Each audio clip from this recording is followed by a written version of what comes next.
Existem palavras que todo mundo conhece, muita gente usa, mas que causam um certo desconforto ao falar. Por que isso acontece? Quem determina se uma palavra deve ser proibida ou não? Se ela pode fazer parte do nosso vocabulário ou não? É isso que nós vamos descobrir no vídeo de hoje. Vem comigo!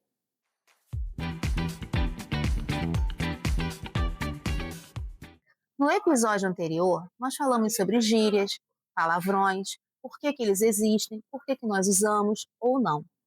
Hoje nós vamos saber por que algumas palavras são incômodas para que a gente fale. Alguns grupos de palavras são diferentes. E por que a gente usa? Qual a história por trás dessas palavras? Essas palavras são consideradas tabus. E uma das estratégias da língua para resolver esse problema dos tabus chama-se eufemismo. O eufemismo é uma estratégia linguística utilizada para que você suavize aquilo que é muito forte, aquilo que de repente é desagradável para você falar ou para você ouvir. Vou citar aqui 3 exemplos clássicos. Morrer. A morte é um tabu para muita gente. Então, falar de morte causa um certo desconforto, uma certa estranheza. E a gente costuma substituir por falecer, descansar, para tentar suavizar a morte, que em algumas culturas é algo supernatural e é valorizado, é respeitado esse momento. O outro exemplo é velho. Quando você chama alguém de velho, você pode estar trazendo um desconforto também. Chamar de velho de um modo ofensivo é uma forma agressiva de usar a palavra. Quando você usa idoso, suaviza muito mais. O terceiro exemplo é demitido. Quando você vai demitir alguém, ou quando alguém foi demitido, você pode dizer que ele foi desligado. Ele não faz mais parte do quadro daquela empresa.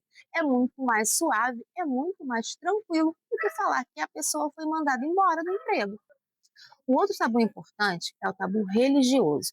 Em algumas culturas, acreditava-se que, ao falar alguma palavra de cunho religioso, poderia invocar alguma coisa, como se as palavras tivessem poder. Então, adaptou-se algumas coisas, optou-se por usar outras palavras para evitar, então, falar palavras sagradas, palavras religiosas. Outro tabu importante é o do corpo e da sexualidade. Optou-se, então, por utilizar alguns nomes para substituir partes do corpo que poderiam, com seus nomes, causar alguma estranheza, algum desconforto. Isso também é cultural. Tem gente que não liga, tem gente que pode falar as partes do corpo normalmente, mas em outras culturas, em outras sociedades, as pessoas costumam substituir por outras palavras. E é claro que eu não poderia deixar de falar dos tabus sociais. Os tabus sociais envolvem as culturas de sociedade, envolvem os grupos que falam determinadas palavras, que quando saem desses grupos, saem dessas bolhas, passam a causar algum incômodo em outras pessoas. Isso se relaciona com uma parte da semântica, que chama-se semântica histórica ou história do léxico. Vou trazer aqui alguns exemplos. Primeira palavra, formidável. A palavra formidável vem do latim formidabilis, que significa algo que causa temor, que causa medo.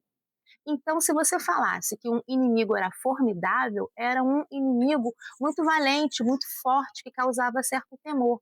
Hoje, formidável não tem mais esse sentido. Formidável é algo surpreendente, é algo maravilhoso, tem um sentido totalmente diferente do sentido original.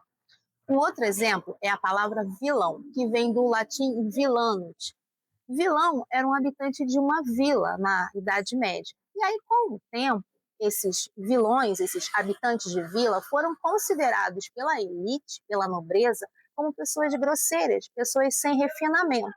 E aí, mais tarde, na literatura e no teatro, foram associando pessoas que não têm um bom refinamento, pessoas grosseiras, com pessoas capazes de cometer maldades. Então, hoje, para a gente, vilão é o malvado. Outra palavra interessante é a palavra sincero, que vem do latim sinceros, que significa sem mácula, sem defeitos. Há uma lenda que diz que tem a ver com os escultores, que faziam estátuas de cera, sincera, sem defeito nenhum. Mas a gente sabe que, isso pode ser verdade, claro, mas a gente sabe que sincero é sem defeito, é sem mácula. Quando você é sincero, você está sendo justo, você está sendo puro de coração, falando aquilo que você realmente pensa. Então, tem um certo sentido nisso, né? A semântica histórica, então, está ligada aos tabus linguísticos. Então, você entende que quando você utiliza uma palavra de um jeito diferente do original, é por questões sociais e questões históricas. Porque você sabe que a língua está sempre em movimento e as coisas vão mudando com o passar do tempo.